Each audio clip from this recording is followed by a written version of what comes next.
Hello, what is up mga mom, sir, ma'am? Ako po si Ralph C. Fry, isang visual artist. And today we are going to unbox and review the Marvel Infinity Saga CD Toys 110 Scale Iron Man Collections Mark 41 Bones action figure. So Marvel Studios Iron Man 3 here.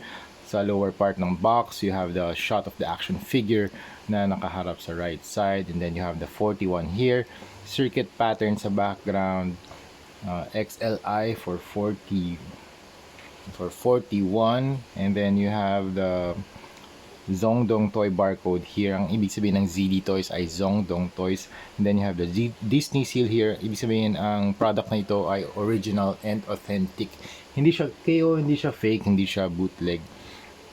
Tapos sa likod meron siyang shot ng action figure the front and dito sa back, and then you have the dynamic poses with accessories, Chinese text, QR code, barcode, and sa gilid Marvel Studios Iron Man 3. Sa gilid ng flap, you have the magnet to protect the action figure. The first tray, dyan nakalagay or nakastore yung action figure natin na Mark 41, and yung second tray naman sa loob yung accessories. So first out of the box, grabe, super ganda ng bones. Very intricate yung details, very maximalist. But before that, thank you very much Laro Anan for sponsoring this video. Laro Anan, kung gusto niyo pumunta or makabili ng mga Iron Man suits like this, punta lang kayo sa Laro Anan on Facebook. Ang mga Iron Man armors na to ay 1,450 only. Again, thank you very much, Laro Anans. Okay, let's get back to the armor. Grabe, super cool armor design. Para siyang exoskeleton. Wala siyang any covering at all or any armor plates at all. This is very exposed mechanical parts. So, para siyang inner frame na naka-expose talaga yung mga circuits, yung mga mechanism, tubes, mga exhaust, arc reactor, shoulder armor. Walang plates yung shoulder armor. This is very cool. Bones na exoskeleton suit.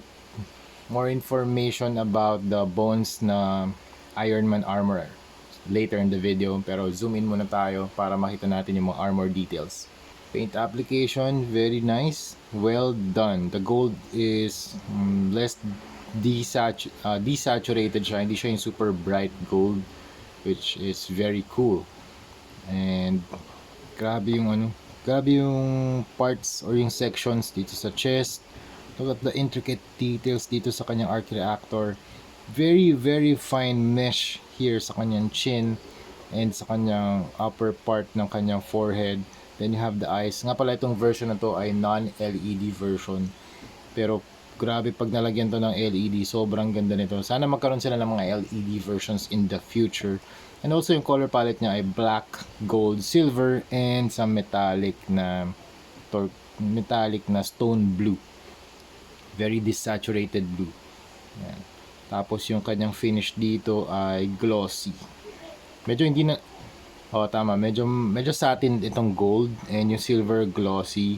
Pero grabe, ang ganda ng pagka-maximalist ng armor. Look at that. Grabe, you have the back, you have the mesh, mga backbone details, wirings, and yung mga silver and gold parts, very complementary to each other. So, grabe, ang ganda. You have the shoulder armor here. May mga silver trim. Dito may mga armor plates na nag-overlap, parang yung Mark 5. And then you have the chest, the rib area, stomach area here. Tapos dito sa waist, ganda rin design dito. You have the mechanical details here. Tapos dito you have the disc type of armor. Tapos dito sa kanyang legs, you have the mesh again na parang honeycomb pattern, pati dito sa likod. Tapos meron ka ring wirings dito, mga tubes, mga para siyang gumagalaw pag ni-rotate natin yung very mechanical. Parang naalala ko dito yung yung suit up sa Iron Man 1 movie, yung suit up gantry, daming moving parts. So astig nito pag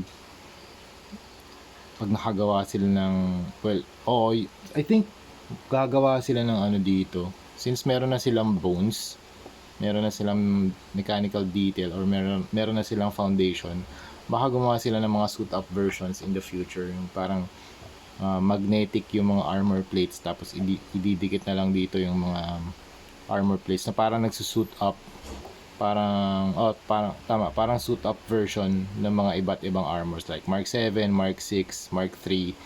Yan. Since meron na silang ganito, meron na silang inner frame, I think they can, ZD Toys can do yung mga versions na yun, mga suit up versions.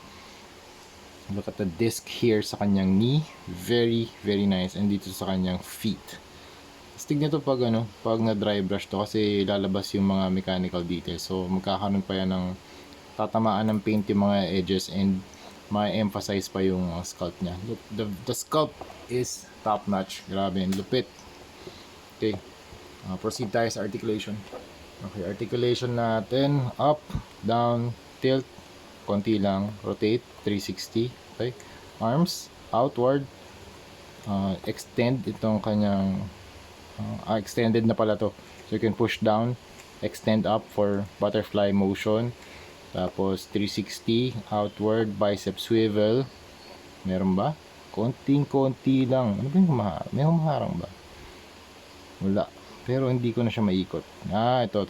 So hindi na siya maikot, hindi siya fully ma-rotate ng 360. Okay, tapos itong kanyang bend, elbow bend, konti lang din, 90 degrees lang. Tapos yung kanyang kamay, ball joint. Torso can extend, very nice addition dito sa kanyang torso, yung detail dito sa kanyang waist. Kasi pag inangat natin to, usually blank na yan eh. At least dito nagdagdag pa sila ng ibang mga mechanical detail para pag inangat natin yung kanyang torso, seamless yung design. You can, walang waist cut, walang cut dito. Okay? Pull down yung legs, tapos meron ba rotation to? Yeah, konti lang din yung rotation. Up, this cannot kick. Hindi na siya pwedeng mag-kick that far, pero yung front, ganyan lang, grabe, konti lang. Ito na ata yung armor na sobrang konti lang ng front kick movement. Sobrang konti lang. Ito sana na move to pataas para pwede mo pa siyang extend. Pero grabe yung konti ng movement. Pero the fact na yung detail na binibigay sa inyo nito, yung sculpt, grabe, yung lupit. So may mga talaga, may mga pros and cons talaga per figure. Yan. Okay, tapos bend 90 degrees lang din, and you can rotate the feet ball joint, nasa ball joint. Okay, more information, accessories muna.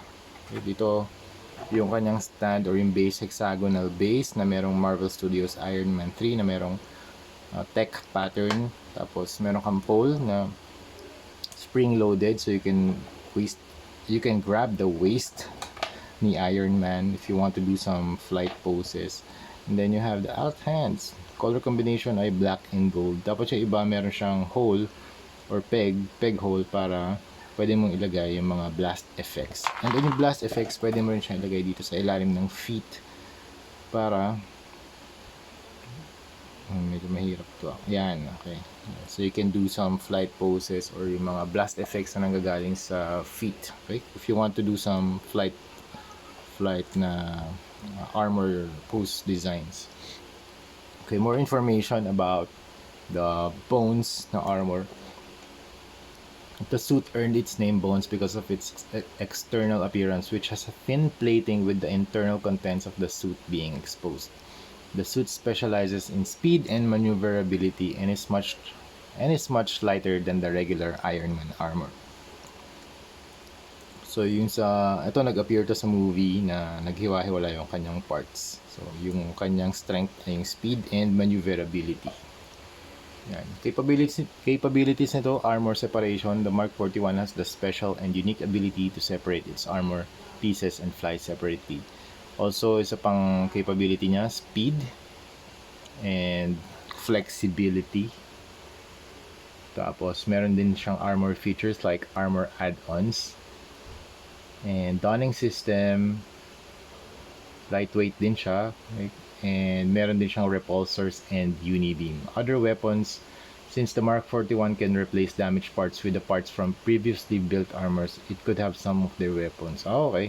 For example, one of its arms was damaged and it replaced with Mark 31 pistons arm. Oh, nice. It can be equipped with a rocket and lasers on that arm. Okay, so parang pwede siyang maging armor foundation. So kung ito yung base mo, pwede mong palitan yung arm, pwede mong palitan yung body or legs.